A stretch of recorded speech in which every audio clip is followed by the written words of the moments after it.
Venus infotainment நேயர்கள் அனைவருக்கும் வணக்கம். நாம் இப்பொழுது மிகப்பெரிய ஒரு சப்ஜெக்ட் பேச போறோம். அதான் குரு பெயர்ச்சி. குரு பார்த்தால் கோடி நன்மை, குரு பொன்னார் மேனியன், தட்சிணாமூர்த்தி, எத்தனையோ பெயர்கள் குருவுக்கு. பிரகஸ்பதி. இந்த குருக்கு மட்டும் என்னங்க அவ்வளோ ஸ்பெஷல்னா, அவர் எதையாவது ஒன்று பார்த்துட்டாருன்னா அது நடந்துடும். அதான் குருவோட ஸ்பெஷல். ஸ்தான பலமும் உண்டு, பார்வை பலமும் உண்டு. மேஷராசிக்காரர்களுக்கெல்லாம் 2ஆம் இடத்திலிருந்து வருகிறார் குரு. 2ஆம் இடத்திற்கு பெயர்கிறார். 2ஆம் இடம் என்பது தனஸ்தானம். இந்த தனஸ்தானத்திலே குரு வருவதால் நிறைய பணவரவு, தனவரவு போன்றவை ஏற்படும். 2ங்கிறது குடும்பஸ்தானம். அதில் குரு வந்து அமர்வதால் குடும்பத்துல பிரச்சனைங்க, என்னன்னே தெரியல, ஒரே பிரிவு, அதெல்லாம் சரியாகும். 2ங்கிறது நேத்திரம். கண்ணுல எப்ப பார்த்தாலும் ஆப்ரேஷன், கண்ணுல சொல்லுவாங்க இல்லையா, அந்த உள்ள புரை போன்ற பிரச்சனைகள், அதெல்லாம் சரியாகும். 2ங்கிறது படிப்பு. இது வரைக்கும் மந்தமா இருந்தான் சார், என்னன்னு தெரியல சார், இந்த மே 1லேருந்து ஃபுல் ஆக்சலரேஷன் சார், நல்லா படிக்கிறேன் சார், டிஎன்பிஎஸ்சி யூபிஎஸ்சி போன்ற எக்ஸாம்ஸே அவங்க ஜெயிப்பாங்க. ஸோ மேஷராசிக்காரர்களுக்கு மிகவும் அற்புதமான நேரம். ஏனென்றால் இந்த பக்கம் என்னன்னா 11ல் சனி ஆட்சி, லாபாதிபதி ஆட்சி, இந்த பக்கம் தனாதிபதி. லாபமும் தனமும் சேரும் பொழுது என்ன ஆகும்? மாபெரும் பொருளாதார மாற்றம் என்பது ஏற்படும். இருந்தாலும் 12ல் இருக்கக்கூடிய ராகுனால ஜாக்கிரதையா இருக்கணும். நீங்க ஜாமீன் கையெழுத்து எதுக்கும் போடக்கூடாது. என் உயிர் நண்பன், டே நண்பா கையெழுத்து போடுறா, தெய்வமே தயவுசெய்து போயிரு தெய்வமே, சரியா? ஜாமீன் கையெழுத்து மட்டும் போடாதீங்க. அதனால 12ல் இருக்கக்கூடிய ராகு மட்டுமே உங்களுக்கு தொல்லை. மற்றபடி மேஷராசிக்காரர்களுக்கு குரு பயிற்சி ஆஹா ஓஹோன்னு இருக்கும். அதே மாதிரி சொல்லாற்றலில், பேச்சு திறமையில், பட்டிமன்றங்களில் வந்து ஜொலிப்பவர்களுக்கெல்லாம் மிகச்சிறந்த நேரம். என்னை போன்ற பேச்சாளர்களுக்கெல்லாம் ரொம்ப நல்ல நேரம். அடுத்ததாக ரிஷபராசிக்காரர்கள். ரிஷபராசிக்காரர்களுக்கு ராசியிலேயே குரு அமர்ந்திருக்கிறார். ராசியிலேயே குரு அமர்ந்து 1, 5, 9 பார்க்கிறார். 1ங்கிறது உடம்பு, 5ங்கிறது சொத்து. குழந்தையே இல்லை குருஜி, ரொம்ப கஷ்டப்படுறோம். ஐவிஎஃப் பண்ணி பார்த்தாச்சு. ஐவிஐ பத்தி உங்களுக்கு தெரியுமா? உலகத்திலேயே மிகப்பெரிய சோகம் என்ன சோகம் தெரியுமா? புத்திர சோகம். அந்த புத்திரன் இல்லைன்னா அவங்க மனசு எப்படி கஷ்டப்படும் தெரியுமா? என்ன குருஜி கடன் பட்டால் செம்போர் கலங்கினால் இலங்கை வேந்தன்னு இப்படி கேட்டா இப்படி சொல்றீங்க, அந்த பக்கம் வந்தா இப்படி சொல்றீங்க. அப்படிலாம் இல்லப்பா. இருக்கிறதுலயே தனக்கு ஒரு வம்சம் இல்லைங்கிறது பெரிய வேதனை. யோசிச்சு பார்க்கணும். நம்ம திருப்பூர்ல நடந்த சம்பவங்கள் எல்லாம் அவங்க மனதெல்லாம் எவ்வளவு வேதனைப்பட்டிருக்கும்னு யோசிச்சு பார்க்கணும். புத்திரன் என்பது அப்படி முக்கியம். ஸோ 1, 5, 9 குரு பார்ப்பதால், 5 பார்ப்பதால் குரு தன்னுடைய சொரூபமாகவே ஒரு நல்ல ஒரு வாத்தியாராக, பேங்கராக, பெரிய அதிகாரியாக, ஐபிஎஸ் ஆக, ஐஏஎஸ் ஆக, பெரிய பதவியில் இருக்கக்கூடிய ஒரு ஆளாக ஒரு குழந்தையை பெற்றுக் கொடுப்பார். அதே மாதிரி 9 குரு பார்க்கறதுனால லக்கு. நான் ஷேர் மார்க்கெட்ல போட்டேன் குருஜி, ஒண்ணுமே வர மாட்டேங்குது. நான் வந்து செங்கல்பட்டில் 2 இடம் கிரவுண்டு வாங்க சொன்னாங்க, கடகடான்னு ஏறும்னாங்க, ஒன்றும் ஏற மாட்டேங்குது. இனிமே கடகடான்னு ஏறும். You don't worry. ஸோ அதனால ரிஷபராசியை சேர்ந்தவர்களுக்கு பொற்காலம். 10லே ஒரு பாவி இருந்தால் அரசனை போல் யோகம் உண்டு. உங்களுக்கு தொழில் ஸ்தானமும் நல்லா இருக்கிறதுனால நிறைய தொழில் பண்ணுவீங்க. புதிய புதிய தொழில். ஏற்கனவே 4 லேத்து மிஷின் வச்சிருந்தேன் குருஜி, நான் 10 லேத்து மிஷின் வைக்கலாமா? 100 லேத்து மிஷின் வைங்க, நல்லா இருப்பீங்க. அப்படிப்பட்ட ஒரு அற்புதமான ஒரு நல்ல நேரம். பெரும்பாலும் இரும்பை தொட்டு பணிபுரியுங்கள். அது உங்களுக்கு பூமிக்கு அடியில் இருக்கும் பொருட்களாகப்பட்ட பெட்ரோல், தண்ணி போன்றவற்றையெல்லாம் பண்ணுங்க. இதெல்லாம் நல்லா இருக்கும். உடம்புலேயே குரு இருக்கிறதுனால தீர்த்தவாரி யாராவது இருந்தீங்கன்னா தயவு செய்து நிறுத்திடுங்க. கல்லீரல் சம்பந்தப்பட்ட வியாதிகளை உண்டாக்குவார். அடுத்ததாக மிதுன ராசிக்காரர்கள். உங்களுக்கு 12ல் குரு, 7, 10 கூடியவர் 12ல் இருப்பதால் மனைவி சம்பந்தப்பட்ட பிரச்சனை. என்னே தெரியல குருஜி, எனக்கு என் ஒய்ஃபுக்கும் சண்டை வந்துட்டே இருக்கு, எப்போ பார்த்தாலும் என்னை விட்டு போறேன்னே சொல்லிட்டே இருக்கா போன்றவை எல்லாம் ஏற்படும். ரொம்ப ஜாக்கிரதையாக ஹேண்டில் பண்ணுங்க. குருமகா சன்னிதானங்களுக்கு சென்று வழிபடுங்கள். ராகவேந்திரர், ராமானுஜர் போன்றவற்றெல்லாம் வாங்க, ஸ்ரீமடத்துக்கு வாங்க, குருவை பாருங்க போன்றவற்றெல்லாம் ஏற்படுத்துங்க. குருவை வழிபட்டு கொண்டே இருந்தால் உங்களுக்கு எந்த விதமான பிரச்சனைகளும் ஏற்படாது. அதே போலவே உங்களுக்கு நல்ல விஷயம்னு பார்த்தா என்ன சொல்லலாம்னா, 9ல் இருக்கிற சனி பாக்யஸ்தானாதிபதி. அதனால உங்களுக்கு பாக்யஸ்தானத்துல சனி இருப்பதால் உங்களுக்கு நிறைய அதிர்ஷ்டங்களையும் வளங்களையும் ஏற்படுத்தி தருவார். மிதுன ராசிக்காரர்களுக்கு ஒரு பக்கம் பணம் வந்தாலும் ஒரு பக்கம் உங்க குடும்பத்தால் உங்களுக்கு மன கஷ்டம் போன்றவை ஏற்படும், மறுமணம் போன்றவை எல்லாம் ஏற்படும். ஆனால் இருக்கிற மனைவியோட ரொம்ப பாலிஷ்டா போயிட்டு ஏதாவது சண்டை போட்டாங்கன்னா, நமஸ்காரம். ராம்ஜி குருஜி சுவாமிகள் மனைவி சண்டை போட்டாங்கன்னா என்ன செய்வீங்க? நமஸ்காரம். நம்ம என்ன செய்து பழகணும்? நமஸ்காரம். நமஸ்காரம். நமஸ்காரம் பத்தல அப்படின்னாங்கன்னா சரணாகதி, சரண்டர். ஒன்றும் பண்ண முடியாது. இந்த உலகத்துல பெண்களை எதிர்த்து உங்களால ஒண்ணுமே பண்ண முடியாது. கடைசியா போய் அவங்க காலில் தான் விழுந்தாகணும். அதனால நீங்க என்ன பண்ணுங்க, மிதுன ராசிக்காரர்கள் பெண்கள் குடும்பத்துடன் ஜாக்கிரதையா இருங்க. அடுத்ததாக கடகராசிக்காரர்கள், 10லே குரு வந்தால் பதவி பறிபோகும்னு இந்த ஒரு வருஷம் நான் அவங்கள போட்டு டார்ச்சர் பண்ணேன். உங்களுக்கு வேலை கிடைக்காது. இப்போ குரு வந்து உங்களுக்கு எங்க வந்திருக்காருன்னா 11க்கு வந்திருக்காரு, லாபஸ்தானத்துக்கு. லாபஸ்தானத்துக்கு வந்த குரு லாபத்தை அள்ளி தருவார் உங்களுக்கு. ஆனா அஷ்டம சனி இருப்பதால் நீங்க ரொம்ப ஜாக்கிரதையாக, சனி அஷ்டமத்தில் இருக்கிறனால பொய் சொன்னா சனிக்கு பிடிக்காது. உங்களை பார்த்துட்டே இருப்பார் சனி. பொய் சொன்னா தண்டனை கிடைக்கும். பொய் மட்டும் சொல்லாதீங்க. எது நடந்தாலும் உண்மையை சொல்லுங்க. எது நடந்தாலும் டிரான்ஸ்பரண்டா இருங்க. இது மட்டும் உங்களை காப்பாற்றும். குரு உங்களுக்கு 11ல் வந்ததால விடுதலை. அவ்வளவுதான். இனிமே என்ன பண்ணலாம்?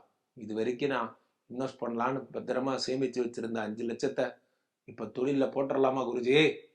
ஓடுங்க, தைரியமா போடுங்க. என் பேரை சொல்லி போடுங்க, ஜெயிச்சிருவீங்க, நல்லா இருப்பீங்க.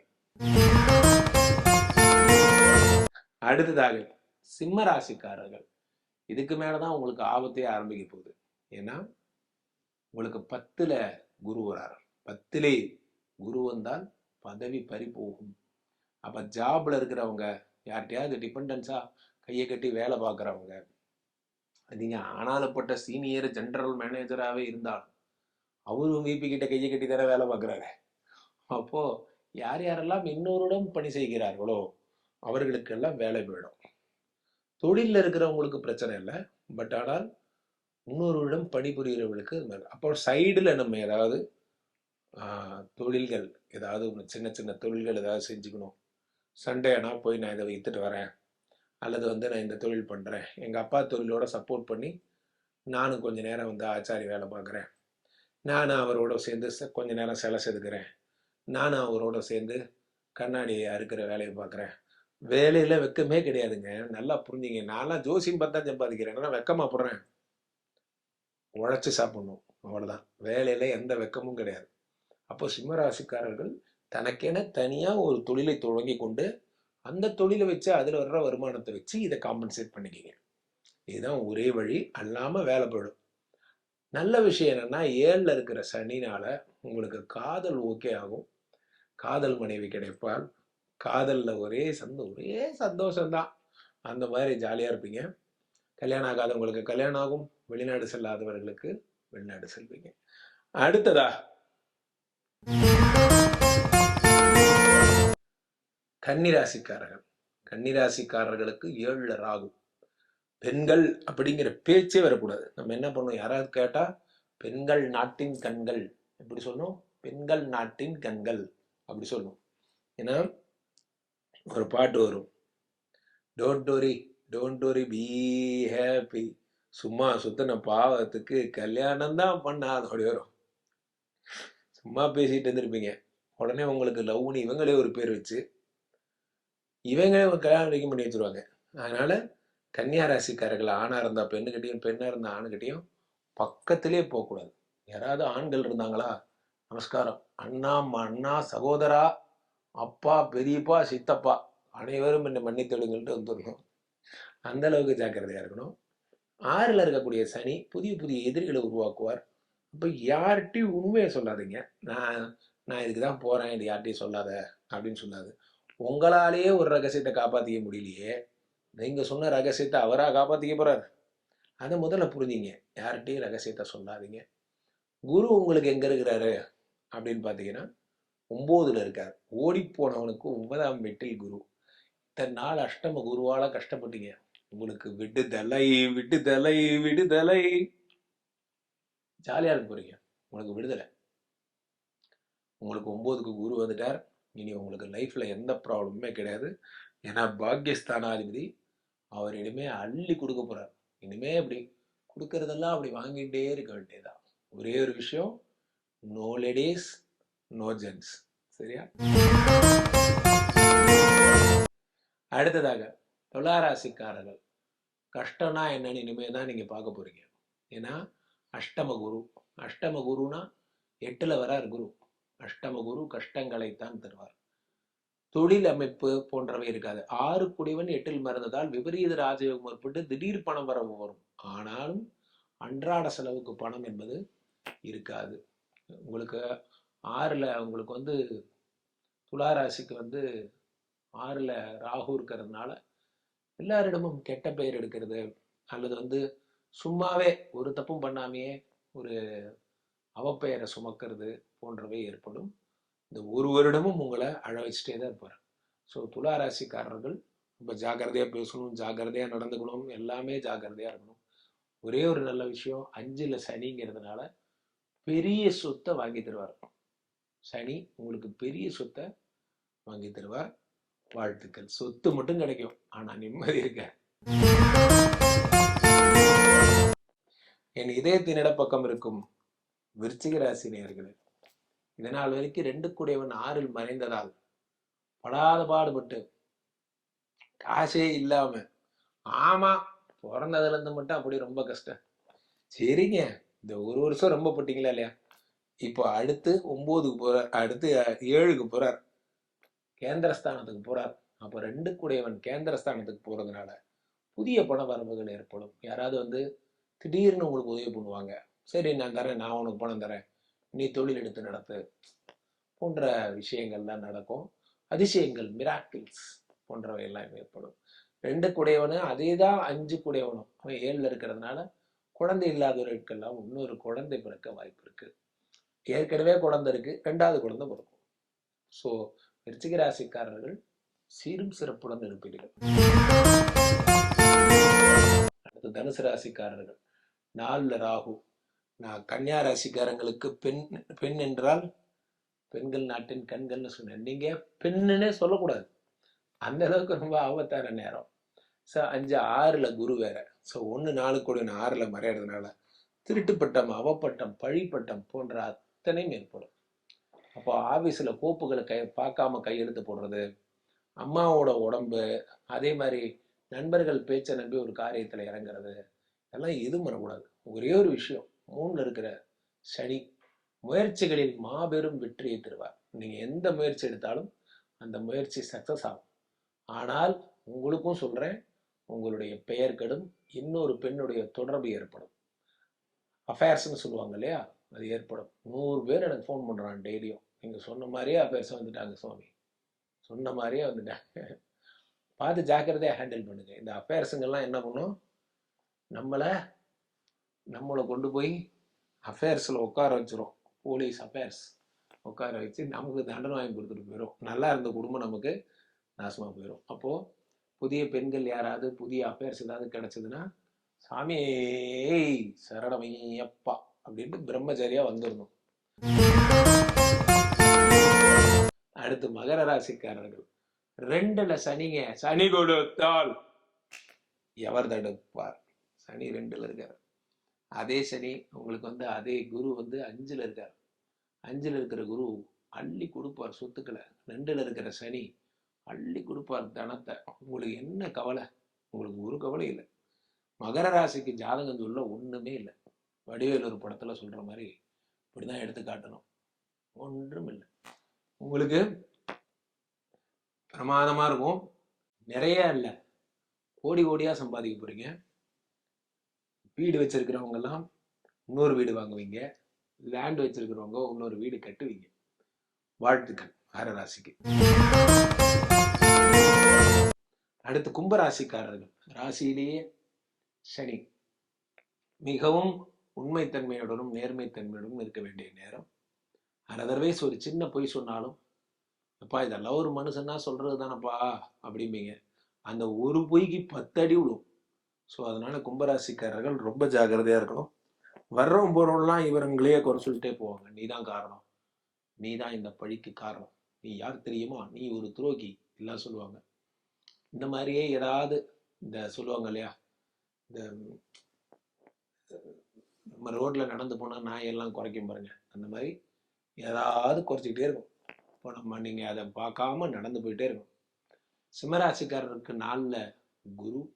அதனால உங்களுக்கு வந்து வீடு லேண்ட் இருந்தால் வீடு கட்டுவீங்க, வீடு இருந்தால் இன்னொரு வீடு கட்டுவீங்க.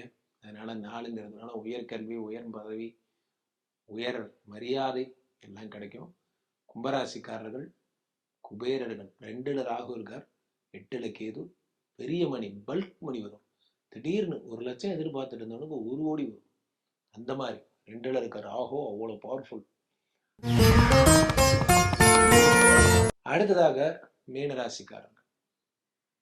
மீனராசிக்காரர்களுக்கு உடம்புலேயே ராகு, அதே மாதிரி 3ல் குரு, 12ல் சனி. பணம் கொட்டு கொட்டுன்னு கொட்டும். இவங்களை மாதிரி பணம் கொட்டுறதுக்கு ஒரு ஆளே கிடையாது. அவ்வளோ பணம் சம்பாதிப்பாங்க, அவ்வளோ டார்கெட்ஸ் அச்சீவ் பண்ணுவாங்க, ப்ராஜெக்ட்ஸ் பண்ணுவாங்க, எல்லாம் பண்ணுவாங்க. ஆனால் இவர்கள் உயிருடன் இருக்க வேண்டும் என்று நான் வேண்டிக் கொள்கிறேன்.